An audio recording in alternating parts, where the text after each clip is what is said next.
In the mid-1930s, long before the Pacific War forced Japan into direct confrontation with the world's largest industrial power, officers of the Imperial Japanese Army believed they had already solved the problem of armored warfare.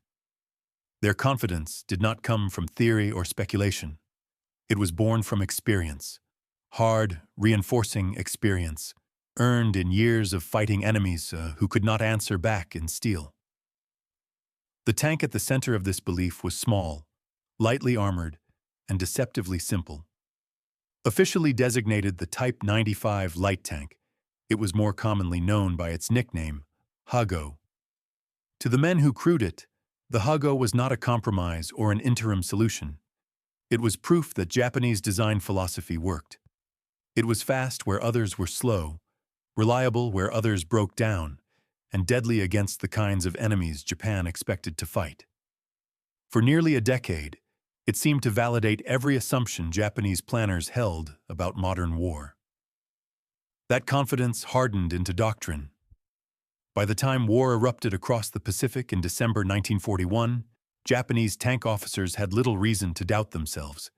In China, where armored opposition was almost non-existent, the Hago had operated with near impunity.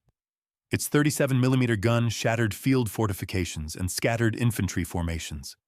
Its machine guns swept roads and river crossings clean. Chinese forces, lacking effective anti-tank weapons, could do little more than scatter or die. In these campaigns, Japanese tank units learned how to move aggressively, how to operate independently, and how to trust their machines completely. When the Soviet Union tested that confidence along the Mongolian border in 1939 at Khalkhin Gol, the outcome was more ambiguous.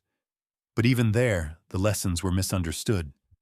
Japanese tank regiments faced Soviet BT-5 and BT-7 tanks armed with 45mm guns, larger, better protected, and more powerful than anything the Hago had encountered before. Losses were heavy. Entire Japanese formations were cut apart by Soviet armor and artillery. Yet the campaign ended not with a sweeping Soviet invasion, but with a negotiated ceasefire. Within Japanese military circles, defeat was reframed as a failure of tactics and coordination rather than equipment. The tank itself was not blamed. The assumption survived intact. That assumption followed Japanese armor south. In Malaya in early 1942, the Hago achieved what British planners had considered impossible. Japanese tanks pushed through rubber plantations, crossed narrow jungle tracks, and supported infantry advances at a pace British forces could not match. British anti-tank defenses were thin, often improvised, and frequently misemployed. At Jitra, Slim River, and along the drive toward Singapore, Japanese light tanks appeared where they were not expected, broke through roadblocks, and collapsed defensive lines. The myth of jungle terrain as a natural barrier to armor evaporated overnight. In the Philippines, the pattern repeated.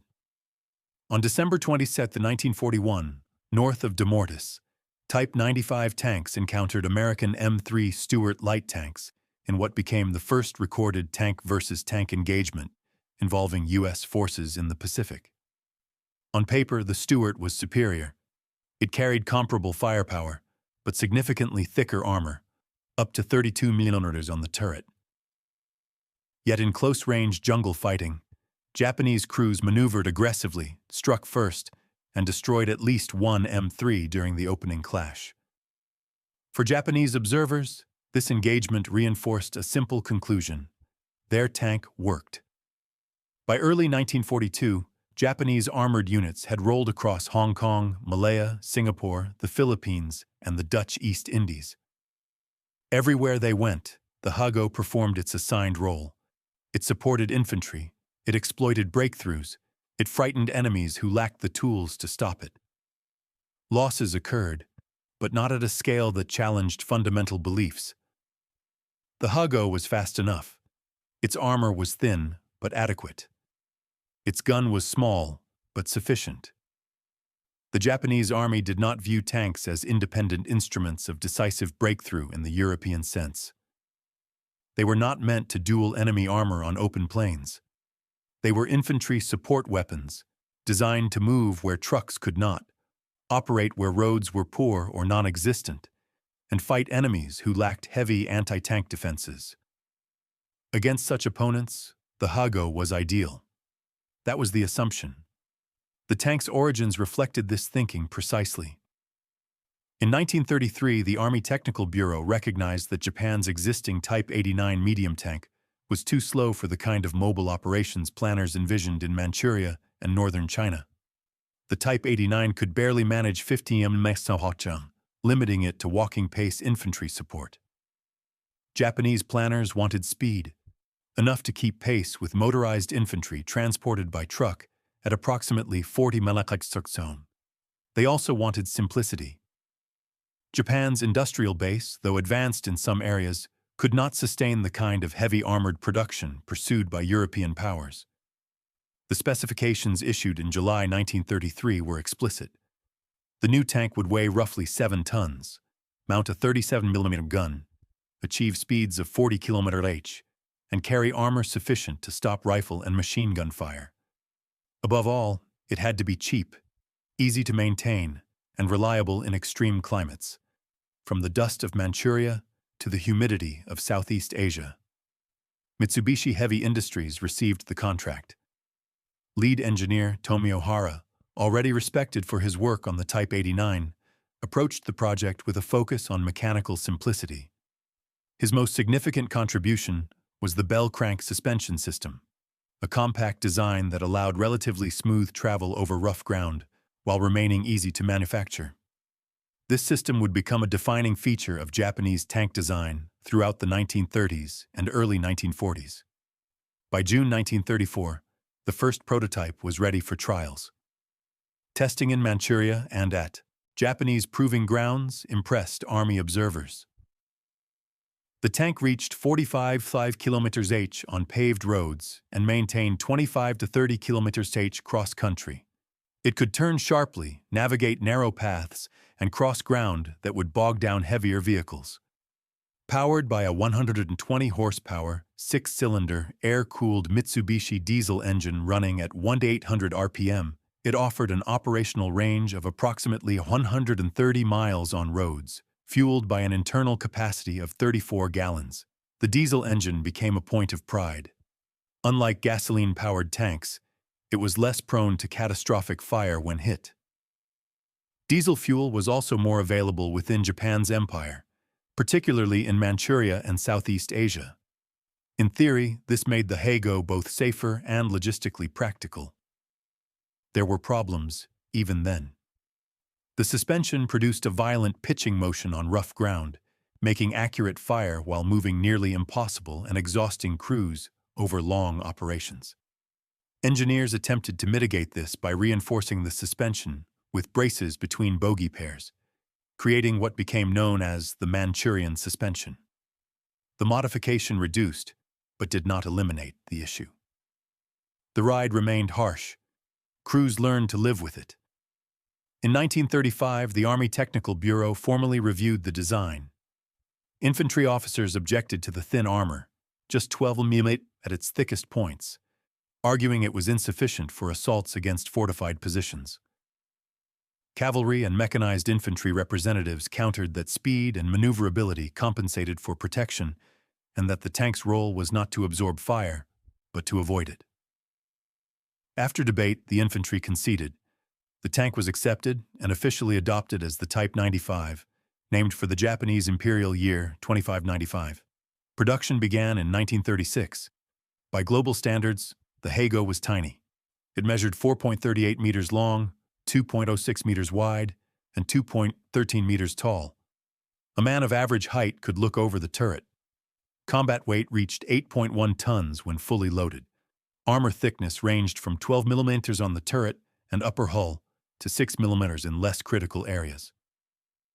Designers calculated this was sufficient against rifle and machine gun fire, the threats Japanese planners expected to face. Inside, the tank was brutally cramped. A 3-man crew filled the entire vehicle. The driver sat front left with limited visibility through a narrow vision port and periscope. To his right, A Hull machine gunner operated a 7.7 mm Type 97 machine gun. The commander stood alone in the turret with no basket, no seat, and no relief. He commanded the tank, loaded the gun, aimed and fired the Type 94 37mm cannon, operated a rear-facing machine gun, and, when a radio was present, communicated with other vehicles. Only one tank in 4 carried a radio. The rest relied on flags and hand signals. By European standards, the arrangement was primitive. By Japanese experience, it was normal. Against China, it worked. Against lightly equipped colonial forces, it worked. Against enemies who believed terrain alone could stop armor, it worked. Each successful campaign reinforced the same conclusion. Japanese tanks did not need to be bigger, heavier, or more complex. They needed to be sufficient. That word, sufficient, defined the assumption that would carry Japanese armor into the Pacific War. The Hago was not seen as obsolete. It was seen as proven. Its limitations were known but accepted, contextualized by victories, and rationalized by doctrine. The idea that a tank could be fundamentally vulnerable, not merely outmatched, but structurally incapable of surviving modern firepower, did not yet exist in Japanese armored thinking. By the time Japanese tank crews were ordered to prepare defensive positions on islands like Saipan, they carried that assumption with them. They trusted their machines. They trusted their training. They believed, as they always had, that speed, aggression, and spirit would compensate for material shortcomings. They had no reason to think otherwise.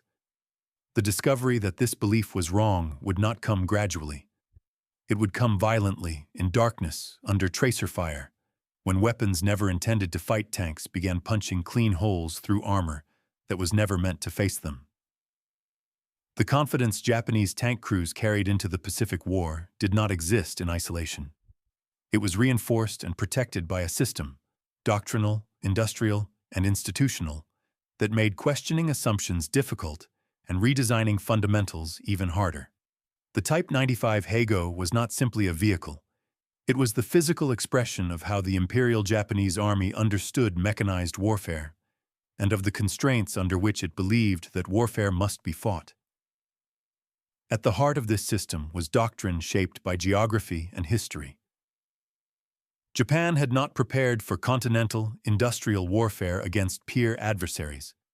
Its military planning was rooted in campaigns across Asia, where roads were poor, bridges weak, and opponents lacked heavy equipment.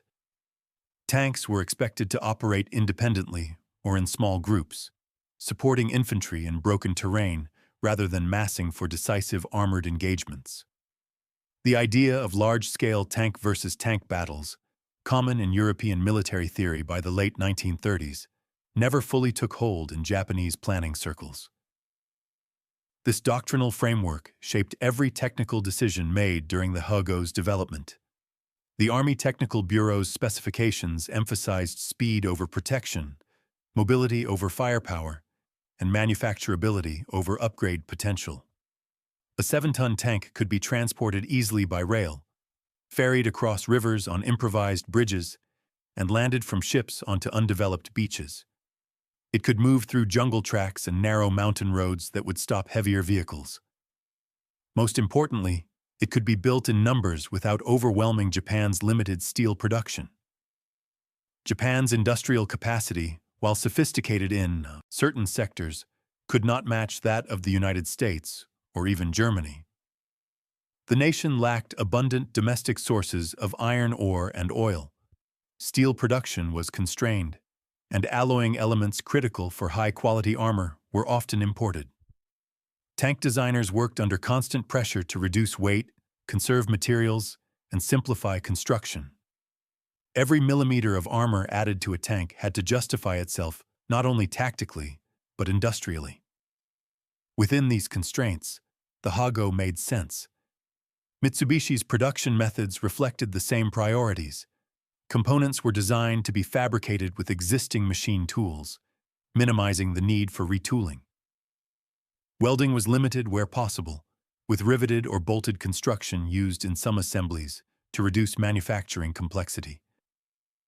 Armor plate was face-hardened, a process that hardened the outer surface to defeat rifle-caliber bullets, while keeping the core softer to prevent brittle shattering.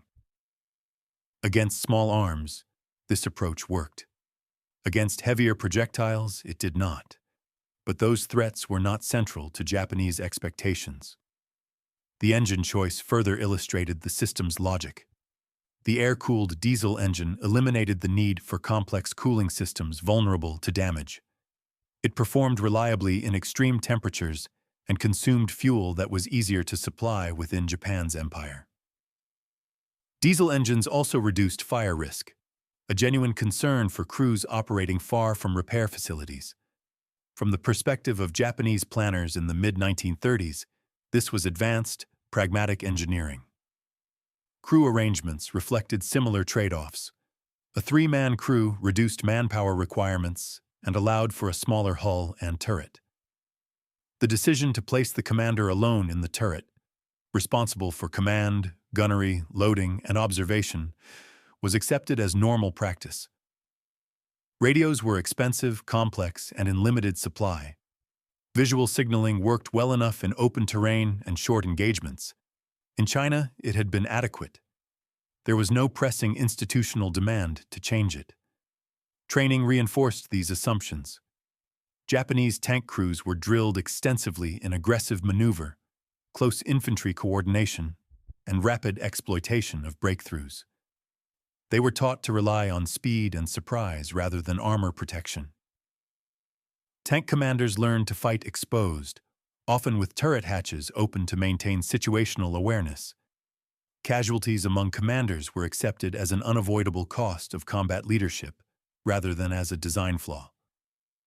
The Heigo's firepower fit neatly into this system. The 37mm Type 94 gun was not designed to defeat enemy tanks frontally at long range. It was intended to destroy machine gun nests, light fortifications, and infantry formations. Its high-explosive rounds were effective against troops in the open. Its armor-piercing ammunition could defeat lightly armored vehicles and older tank designs. Against Chinese forces and early Allied light armor, this was sufficient. Where the system began to show strain, institutional inertia took over. The battles at Khalkhin Gol in 1939 had demonstrated clear technical shortcomings. Soviet BT-5 and BT-7 tanks outranged and outgunned Japanese armor. Their 45mm guns penetrated Heigo armor with ease, while Japanese 37mm rounds struggled against Soviet frontal plates. Japanese tank units suffered heavy losses, with dozens of vehicles destroyed or disabled. These results were documented, analyzed, and debated. Yet the conclusions drawn focused narrowly on tactics. Reports emphasized the need for better coordination with infantry, improved reconnaissance, and more effective artillery support. The tank itself was rarely criticized as fundamentally inadequate. To do so would have challenged not just a design, but the entire system that had produced it. When improved designs did emerge, they reflected compromise rather than transformation. The Type 97 Chiha, introduced later in the 1930s, offered increased weight and a larger turret, but its initial 57mm gun was optimized for infantry support rather than anti-tank combat. Armor thickness improved marginally, but remained vulnerable by European standards.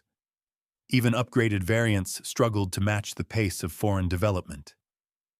This incrementalism was not accidental. Japanese industry could not easily pivot to heavier, more complex tanks without disrupting production of other critical war material. Naval construction, aircraft production, and merchant shipping competed fiercely for steel and skilled labor. Tanks, particularly those intended for infantry support in Asia, were never the top priority. As war expanded across the Pacific, the system doubled down on what it already knew. Early successes reinforced existing beliefs. In Malaya, the Heigo's ability to move where British planners believed tanks could not go validated the emphasis on lightweight and mobility. In the Philippines, close-range victories against American M3 Stuarts seemed to confirm that Japanese crews, properly trained and aggressive, could overcome technical disadvantages.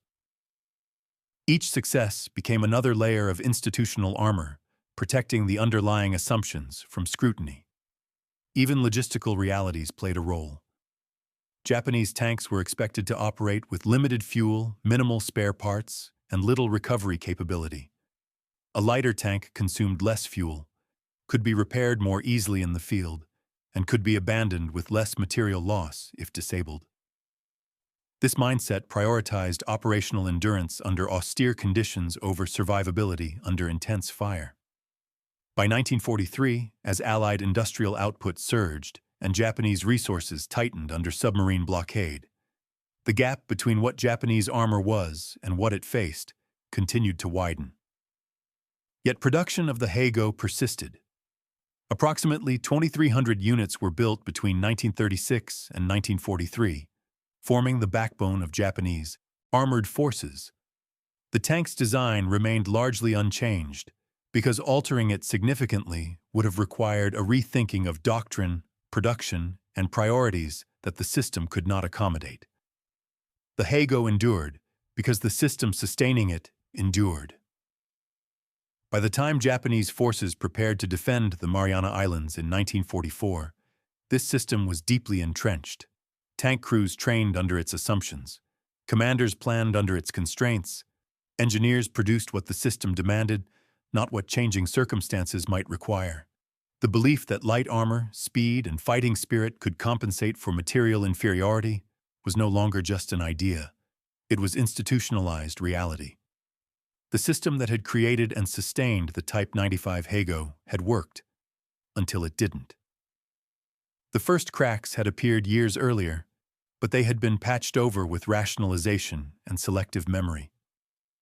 When the system finally met an enemy that fought with massed firepower, integrated communications, and overwhelming industrial support, those cracks would widen rapidly. The assumptions that had carried Japanese armor from China to the gates of Singapore would not survive contact with a different kind of war. The moment of reckoning was approaching. The first signs that the Type 95 Heigo was living on borrowed time did not arrive with sudden catastrophe. They emerged slowly, unevenly, and were repeatedly explained away. Each warning was visible to those willing to see it. Each was absorbed, softened, and reinterpreted by a system unwilling to confront what those warnings implied. The earliest and most serious fracture appeared in 1939 on the windswept plains along the Khalkhin Gol River, where Japanese and Soviet forces collided in undeclared war along the Mongolian border. Here, for the first time, Japanese tanks faced an enemy equipped, trained, and organized for mechanized combat against peer adversaries. The Soviet armor confronting them was not experimental or improvised. BT-5 and BT-7 tanks formed the backbone of Soviet armored forces in the region.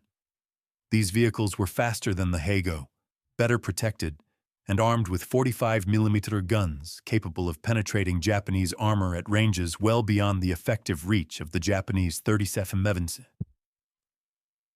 Soviet crews operated in larger formations, supported by artillery, infantry, and aircraft, with radios standard in their tanks rather than exceptional. On July 2, 1939, Japanese armored units, including the 3rd Tank Regiment, advanced against Soviet positions with aggression and confidence. Initial successes followed. Japanese tanks exploited surprise, maneuvered rapidly, and overran forward elements, destroying or capturing dozens of Soviet vehicles in chaotic close-range fighting. Reports recorded the destruction of 32 Soviet tanks and the capture of 35 armored vehicles in early engagements. But the Soviet response was decisive. Counterattacks supported by massed artillery and coordinated armor exposed the Heigo's vulnerabilities with brutal clarity. Soviet gunners engaged from ranges where Japanese rounds struggled to penetrate. Heigo armor, no thicker than 12mm, offered no protection against Soviet fire. Hits that might have disabled a tank elsewhere instead killed crews outright. Vehicles burned, units broke apart under sustained pressure. By the end of the campaign, Japanese forces had lost dozens of tanks, many destroyed outright rather than disabled. The tactical lessons were unmistakable. Against modern armor, the Hago was outmatched in firepower, protection, and survivability. Its speed could not compensate for its inability to fight at range. Its thin armor could not withstand contemporary anti-tank weapons. Yet the institutional response muted the warning. Khalkhin Gol ended not with a Japanese strategic collapse, but with a negotiated ceasefire. The war with China continued. The focus of Japanese expansion shifted southward toward Southeast Asia and the Pacific, regions where Soviet-style armored forces were unlikely to appear. Within army circles, the campaign was framed as a failure of combined arms coordination, poor intelligence, and inadequate artillery support. The tank itself escaped fundamental criticism. The fracture widened, but it was covered over. When war expanded in December 1941, Japanese tanks once again encountered enemies unprepared for armored warfare. British forces in Malaya lacked sufficient anti-tank guns and had underestimated the feasibility of tank operations in jungle terrain. American units in the Philippines were scattered, understrength, and still integrating armored doctrine into their defensive plans. In these early engagements, Japanese tanks regained their aura of effectiveness. The first clash with American armor occurred on December 22, 1941, near Demortis, north of Lingayen Gulf. Here, Type 95 tanks engaged M3 Stuart light tanks. Both vehicles mounted 37mm guns, but the M3 possessed significantly thicker armor, with up to 32mm on the turret. In theory, the American tank held a clear advantage. In practice, jungle terrain compressed engagement distances. Visibility was limited, maneuver space was constrained. Japanese crews, operating aggressively and familiar with their vehicles, closed to short range and struck first. At least one M3 Stuart was destroyed in the opening exchange. Japanese losses were limited. The engagement was brief, confused, and tactically inconclusive, but strategically misleading. For Japanese observers, the lesson seemed obvious. Even against American tanks, the Hago could fight. The encounter reinforced the belief that training, aggressiveness, and terrain could offset technical disparities. The underlying vulnerability exposed at Khalkhin Gol faded further into memory. As Japanese forces advanced through the Philippines and across the Dutch East Indies, tank units remained effective in their intended role. They supported infantry assaults, suppressed resistance, and exploited breakthroughs against opponents lacking heavy anti-tank weapons. There were losses, but nothing that forced a reevaluation of equipment. What Japanese planners did not yet face was an enemy fighting with industrial depth, an enemy capable of saturating the battlefield with weapons, ammunition, and coordinated firepower across multiple domains. Early Pacific engagements occurred at the edge of American logistical reach. U.S. forces fought under constraints similar to those Japan had long accepted as normal. Tanks were scarce. Heavy weapons were limited. Air and artillery support were often delayed or absent. That environment masked the coming reality. By 1943, the balance began to shift. American industrial output surged. New units arrived with standardized equipment, trained under combined arms doctrine that integrated infantry, artillery, armor, and air power. The U.S. military learned rapidly from early setbacks, adapting tactics and equipment at a pace Japan could not match. Japanese tanks continued to fight, but increasingly in environments where their limitations mattered more. On Guadalcanal, Japanese tanks appeared sporadically, used in piecemeal attacks rather than massed formations. American infantry, better equipped than earlier in the war, employed 37mm anti-tank guns, grenades, and improvised close assault tactics to destroy them. Losses mounted, but these engagements were still localized, often dismissed as anomalies rather than warnings. Each fracture followed the same pattern. A new threat emerged.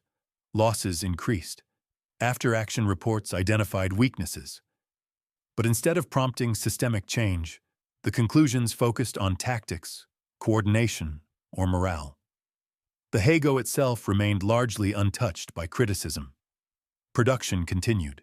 Training doctrine remained intact. By the time Japanese planners prepared defenses for the Mariana Islands in 1944, the fractures were numerous but unacknowledged. The Heigo faced an enemy whose infantry weapons alone now possessed enough power to defeat it. American heavy machine guns, anti-tank rockets, and medium tanks were becoming ubiquitous. Radios, artillery coordination, and air support were no longer luxuries. They were standard.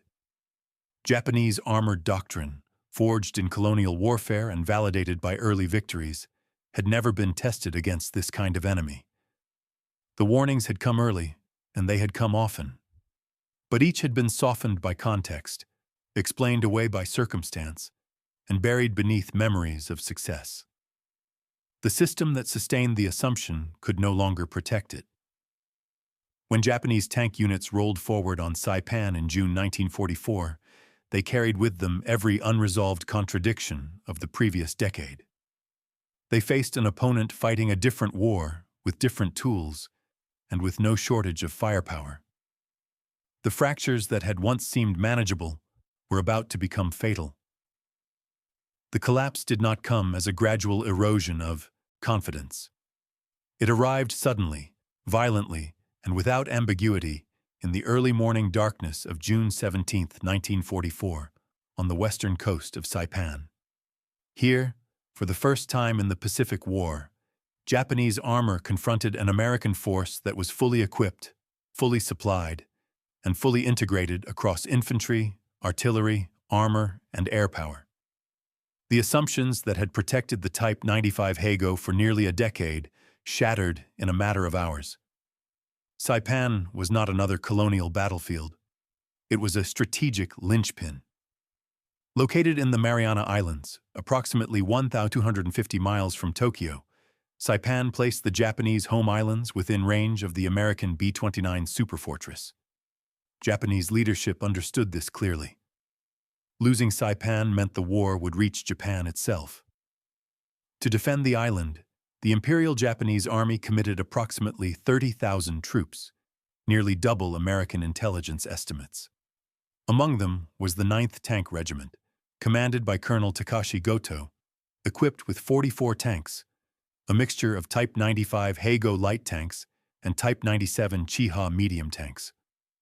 By Pacific standards, this was a formidable armored force. It was the largest concentration of Japanese tanks the Americans had yet encountered in a single battle. American forces began landing on June 15, 1944. At 05:42 hours, Vice Admiral Richmond Kelly Turner ordered the assault waves ashore. By 08:40, units of the 2nd and 4th Marine Divisions were fighting their way inland under heavy artillery and mortar fire from Japanese positions overlooking the beaches. By nightfall, more than 20,000 American troops were ashore, along with artillery, anti-tank guns, and, critically, M4 Sherman medium tanks brought in by LSTs. The beachhead was fragile but expanding. Lieutenant General Yoshitsugu Saito, commanding Japanese forces on Saipan, recognized the danger immediately. If the Americans consolidated their foothold and brought their full combat power ashore, ejecting them would become impossible. Saito ordered a decisive counterattack before dawn on June 17th. The plan centered on massed infantry supported by armor, the strongest assets available to the garrison. The mission assigned to Colonel Goto's 9th Tank Regiment was clear and ambitious. After infantry assaults by the 136th Infantry Regiment engaged American positions near Charan-Kanoa Airfield, the tanks would advance southwest of Hill 164.6, break through the Marine lines, overrun the communications center, and throw the beachhead into chaos. It was a classic offensive concept, demanding speed, surprise, and coordination. The tank crews prepared with confidence. In the hours before the attack, crews conducted final inspections. Fuel tanks were topped off. Ammunition was loaded. 37mm rounds for the Heigos, 57mm rounds for the Chihas. Tracks were tightened. Radios, present in only a fraction of the vehicles, were tested. Many crews were veterans of China or earlier Pacific campaigns. They trusted their machines. They trusted the doctrine that had never failed them before. Shortly after 0300 hours, diesel engines came to life. The distinctive clatter echoed across the darkness as Japanese tanks formed up and began moving toward American lines. Commanders stood in their turrets, peering into the pre-dawn gloom, guiding their vehicles by hand signals and instinct. Some tanks carried infantry clinging to their hulls, a risky but familiar tactic intended to deliver soldiers directly into the enemy's defensive line. The Americans heard them coming. Marine sentries reported engine noise from the north. Orders were shouted down the line. Riflemen took positions in foxholes. Crews manned 37mm M3 anti-tank guns. Sherman tank crews scrambled aboard their vehicles and started engines. Machine gun teams prepared their weapons. There was tension, but no panic. At approximately 0330 hours, the Japanese attack began. 44 tanks, the largest armored formation Japan would commit in the Pacific, advanced toward the positions of the 2nd Marine Division. In the darkness, Marines first saw them as moving silhouettes, black shapes against the lighter sky. Then the sound grew louder, engines at full throttle, tracks grinding, steel bogies clanking against rock and earth. Japanese commanders opened fire. Hull machine guns swept the ground ahead. Some tanks fired their main guns blindly, hoping to suppress American positions. Others held fire, attempting to close the distance before engaging. The attack pressed forward with determination. Then the unexpected happened. From Marine positions along the defensive line, Browning M2 50 caliber heavy machine guns opened fire. These were not the lighter 30 caliber weapons common to infantry units. The M2 was a heavy machine gun designed for anti-aircraft and anti-vehicle roles, firing a 12.7mm projectile at a muzzle velocity exceeding 2,900 feet per second. Marines loaded belts containing armor-piercing ammunition, intended to defeat light vehicles and fortified positions. The mathematics were unforgiving. The armor-piercing 50 caliber round could penetrate approximately 23 mm of face-hardened steel at 200 meters and around 19 mm at 500 meters. The thickest armor on a Type 95 Hago was 12 mm on the turret and upper hull. At the ranges of this engagement, often under 200 meters, the M2's rounds possessed far more penetrating power than required. Marine gunners squeezed the triggers. Tracer rounds streaked across the battlefield in bright arcs of red and orange. The distinctive heavy rhythm of the M2, deep, sustained, mechanical, cut through the noise of engines and small arms fire. Gunners aimed at the advancing tanks, many unsure if their fire would have any real effect. It did. The 50 caliber rounds did not ricochet. They did not merely dent the armor. They penetrated cleanly. In some cases, rounds passed entirely through the thin steel, entering one side of the tank and exiting the other. Sparks flashed inside hulls and turrets. Engine compartments erupted in smoke. Tanks slowed, shuddered, and stopped. Inside the Hagos, the effect was catastrophic. There was nowhere to hide. A penetrating round could strike a crewman, rupture fuel lines, shatter engine components, or detonate ammunition. The face-hardened armor that had shrugged off rifle fire in China offered no protection against heavy machine gun fire. Crews experienced the unthinkable, bullets coming through the armor. One Marine gunner near the airfield later reported watching his tracer rounds strike the front hull of a Hago advancing directly toward his position. He saw sparks inside the tank through vision ports. The tank continued forward briefly, then slowed, smoke pouring from the rear deck. 2 crewmen attempted to escape and were cut down by rifle fire. Another Marine, firing from a half-track mounted M2 at approximately 150 meters, poured sustained fire into a tank's side armor. The tank turned toward him, exposing more of its flank. He kept firing. When the commander slumped forward in the turret, The Marine realized his rounds had gone straight through the armor, through the man, and out the other side. A third gunner targeted the engine compartment of a Hago, aiming at the thin armor covering the cooling vents. His rounds penetrated the 6mm rear armor. The diesel engine seized. The tank stopped abruptly, immobilized under fire. The crew abandoned it and ran back toward Japanese lines, pursued by small arms fire. For Japanese tank crews, the shock was profound. They had trained for years under the assumption that armor protected them from small arms. Rifle bullets bounced. Machine gun fire made noise but did not come through. Now, American machine guns, infantry weapons, were punching holes in their tanks. Not anti-tank guns, not artillery, not the 75mm guns of the Shermans now moving forward. Machine guns. Surviving tankers struggled to comprehend what was happening. One Japanese officer later told American interrogators that he believed the Marines must be using some new secret weapon disguised as a machine gun. He could not accept that a standard heavy machine gun could defeat a tank. In his entire experience, from Manchuria to China, bullets had never penetrated armor. But the Browning M2 was not something Japan had faced before. As the Japanese attack faltered under this unexpected fire, American M4A2 Sherman tanks advanced. The contrast was absolute. The Hago weighed 7.4 tons. The Sherman weighed 31.8 tons. The Hago's thickest armor was 12mm. The Sherman's frontal hull carried 51mm of armor, angled at 56 degrees, providing effective protection equivalent to roughly 75mm. The Hago's 37mm gun could not penetrate the Sherman's frontal armor at any practical range. The Sherman's 75mm gun could destroy Japanese tanks from over a mile away. When Shermans opened fire, Japanese tanks were obliterated. Armor-piercing rounds tore through Hagos and Chihas alike. Turrets were blown off. Hulls ruptured. Ammunition detonated inside cramped fighting compartments. Japanese shells that struck Sherman armor bounced harmlessly or left shallow scars. In one engagement, a Japanese Hago, disabled by .50 caliber fire but still capable of rotating its turret, fired on a Sherman at close range. The 37mm round struck the Sherman's turret face. There was a flash. The Sherman did not slow.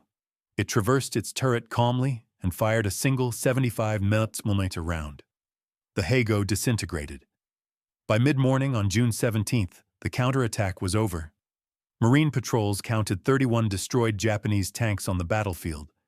Some estimates placed the total as high as 35, including vehicles destroyed by artillery beyond the immediate engagement area. Approximately 1,000 Japanese soldiers lay dead, including many tank crews and the infantry who had advanced with them. For the Marines, the victory was decisive but sobering. The commander of the 2nd Marine Division later acknowledged that had the Japanese attack succeeded, it could have crippled the division's combat effectiveness.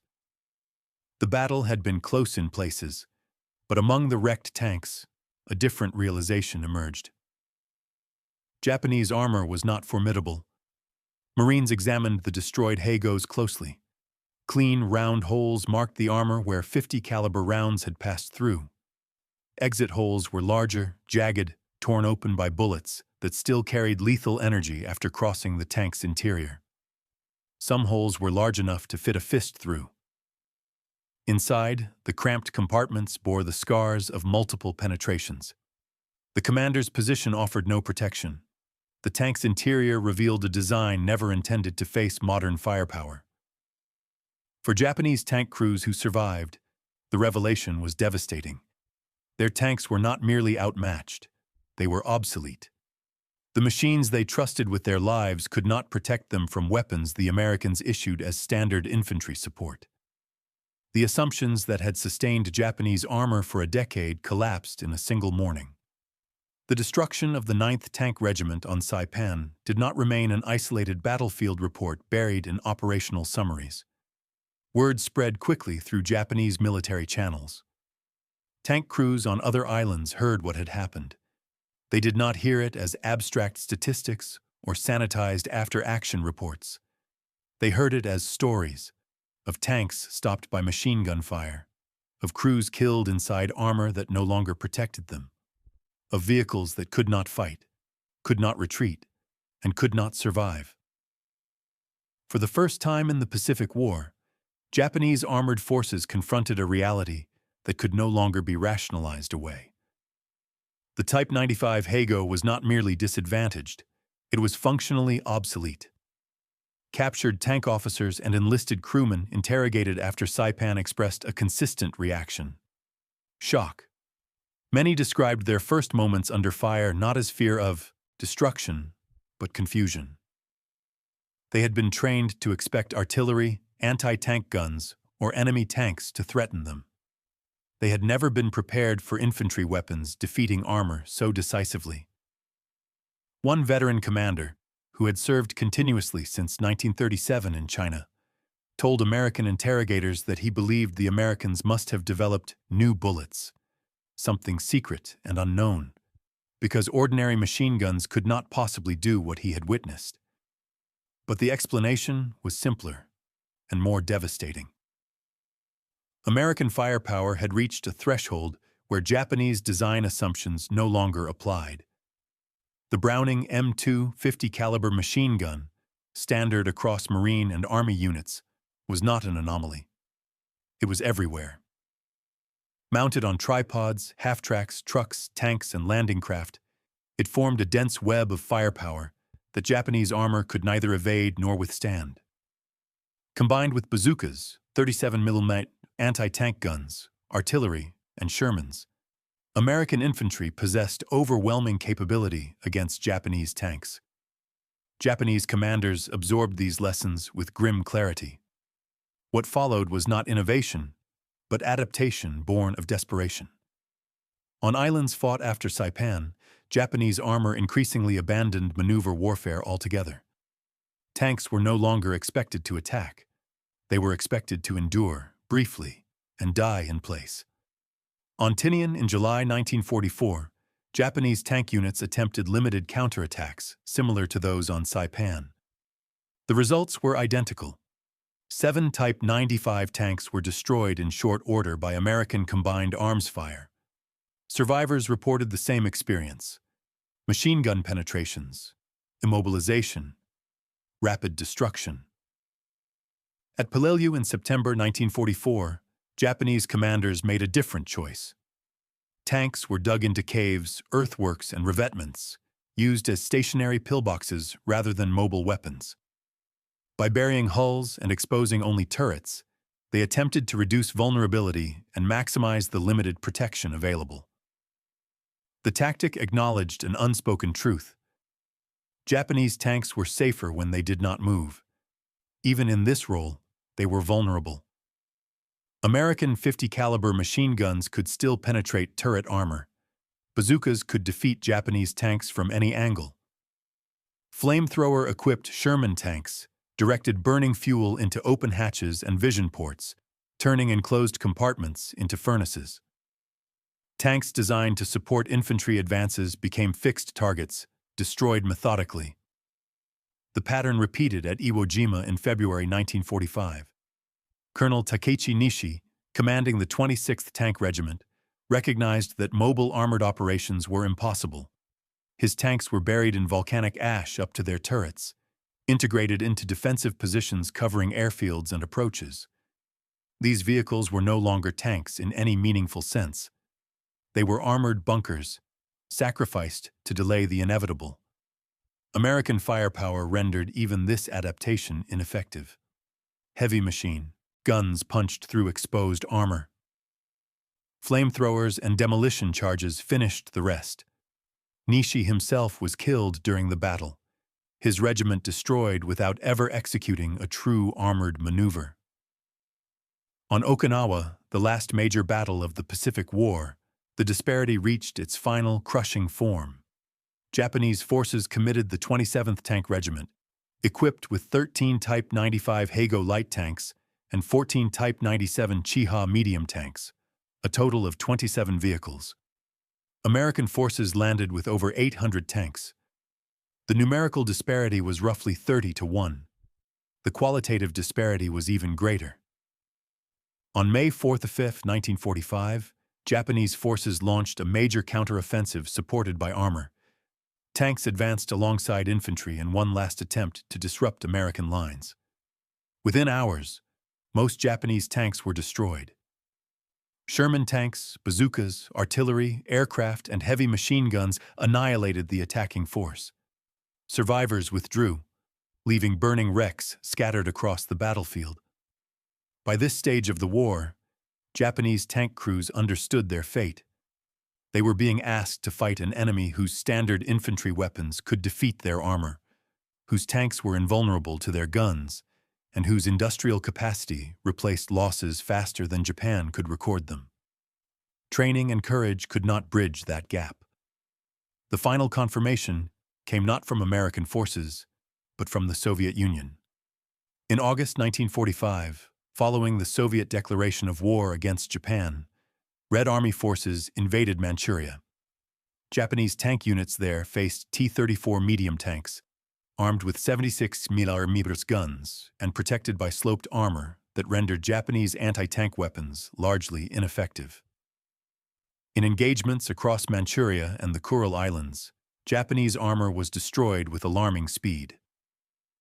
At Shumshu Island, Japanese forces fielded approximately 77 tanks, including Type 97s, Type 1 medium tanks, and 25 Type 95 Hagos. Soviet forces employed 45mm anti-tank guns, anti-tank rifles, and grenades. In roughly 2 hours of fighting, the Japanese lost 21 tanks. The result mirrored Saipan, but without any lingering illusion. Japanese armor simply could not fight modern forces. Throughout these final battles, Japanese tank crews adapted not in hope of victory, but in acceptance of inevitability. Tanks were hidden, buried, sacrificed, or abandoned. Their role shifted from weapon to obstacle, from instrument of maneuver to symbol of futility. The recognition was complete. The Type 95 Hago, once a symbol of Japanese armored confidence, had become a death trap. Its crews knew it. Its commanders knew it. But there was no replacement coming. Japanese industry could not deliver modern tanks in meaningful numbers.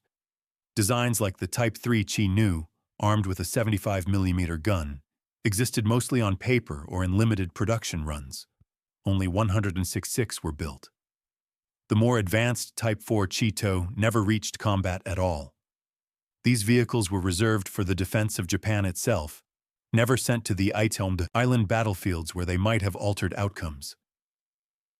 By the time the war reached its final months, Japanese armored forces no longer fought with assumptions. They fought with resignation. By the time the fighting on Saipan ended in July 1944, the destruction of Japanese armor was no longer just a tactical episode. It was evidence of a strategic imbalance that could not be corrected, only endured.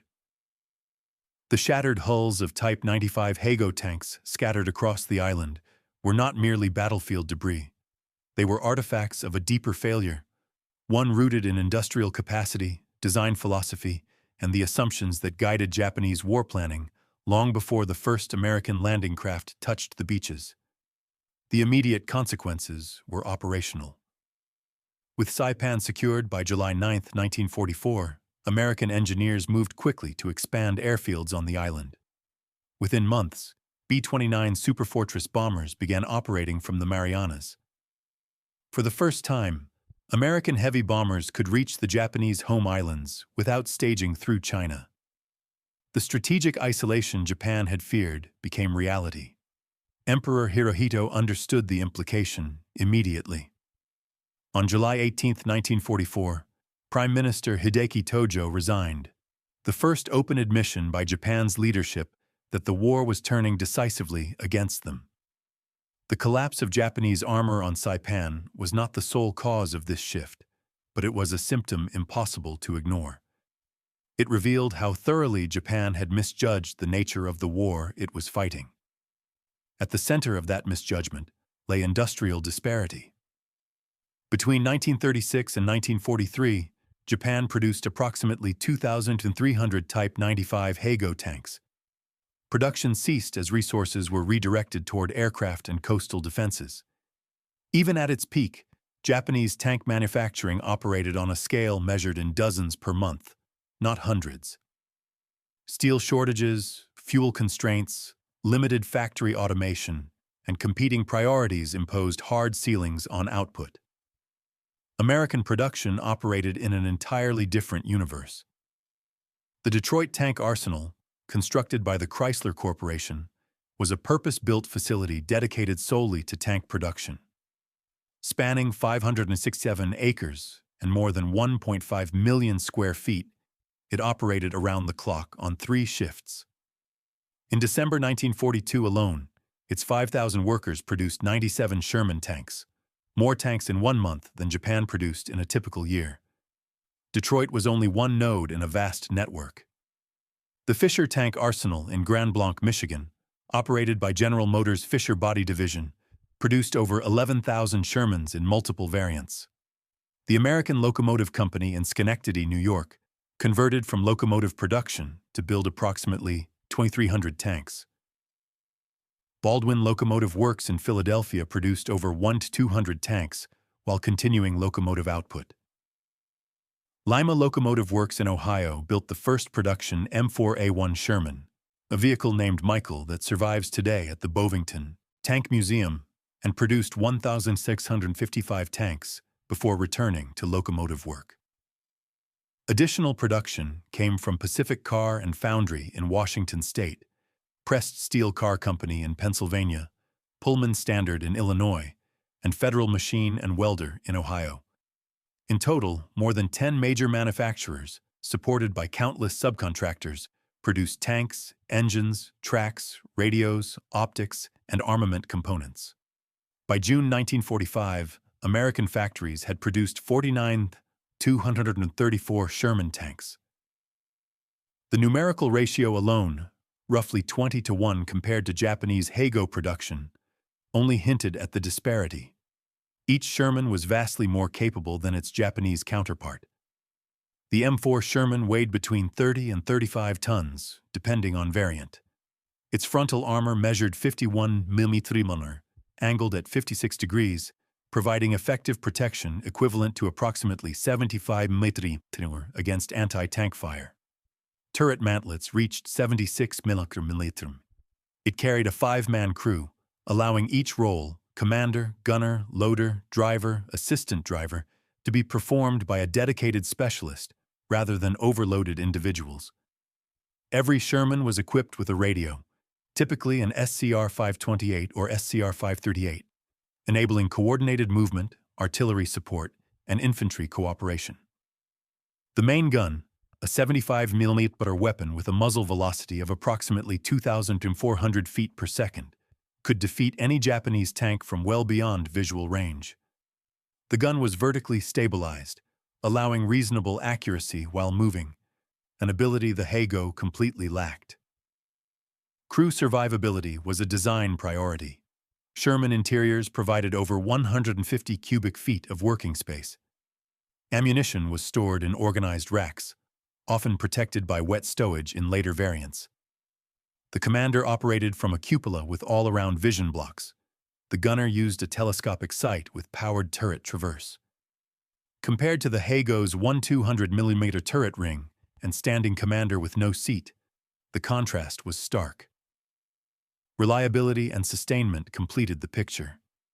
Sherman tracks often lasted 2,500 miles before replacement. Field maintenance units recovered damaged vehicles, cannibalized parts, and returned tanks to service in days. Japanese tanks, lacking standardized parts and recovery infrastructure, were frequently abandoned when disabled. These differences reflected more than engineering choices. They reflected industrial philosophy. American factories embraced mass production, continuous improvement, and workforce mobilization on an unprecedented scale. Women, symbolized by Rosie the Riveter, welded hulls, assembled turrets, and installed engines alongside men who had once built automobiles. Design changes were implemented while production continued. incorporating combat feedback in real time. Japan never built such a system. Its economy had been strained by years of war in China before 1941. American submarines progressively severed access to oil and raw materials from Southeast Asia. Factories lacked the automation and throughput to scale production. Strategic priorities increasingly favored aircraft for kamikaze missions and coastal defense artillery for the anticipated invasion of the home islands. Tanks became an afterthought. For Japanese tank crews across the Pacific, the consequences were personal and immediate. After Saipan, there was no longer any illusion that courage or skill could compensate for equipment so thoroughly outmatched. Crews went into battle knowing that their armor could be penetrated by machine gun fire, that their guns could not harm enemy tanks, and that replacements were unlikely. Survivors spoke of betrayal, of being told they had technological parity when reality proved otherwise. For American forces, the lesson was equally clear but profoundly different. Marines learned that Japanese tanks were not a serious threat. Heavy machine guns, bazookas, anti-tank guns, and Shermans provided overwhelming superiority. Fear of armored breakthrough evaporated. Japanese tanks became targets, not terrors. The Browning M2, originally designed for anti-aircraft defense, became a reliable anti-tank weapon in the Pacific theater. After the war, surviving Type 95 tanks were shipped to the Aberdeen Proving Ground in Maryland for detailed examination. American engineers measured armor thickness precisely: 12 mm on the front and sides, 9 mm on the roof, 6 mm on the belly. Metallurgical analysis confirmed face-hardened steel optimized for small arms resistance, not heavy projectiles. Internal layouts were documented, revealing fighting compartments so cramped they posed hazards even without enemy fire. The verdict was unequivocal. The Hago had been suitable for the war Japan planned in the early 1930s. It was never suitable for the war Japan found itself fighting in the 1940s. No amount of bravery could overcome a 10-to-1 numerical disadvantage, compounded by generational gaps in design, protection, firepower, and communication. The moment American .50 caliber rounds punched through Hago armor on Saipan symbolized more than a tactical defeat. It marked the point at which Japan's assumptions about modern war collapsed entirely. Industrial capacity mattered. Design philosophy mattered. Resource allocation mattered. Without them, courage became expendable. The Japanese tank crews who climbed into their Hagos on that June morning believed they were entering battle with reliable machines. By nightfall, those who survived understood the truth. They had been sent to fight an industrial superpower with armor so thin that machine gun bullets went straight through.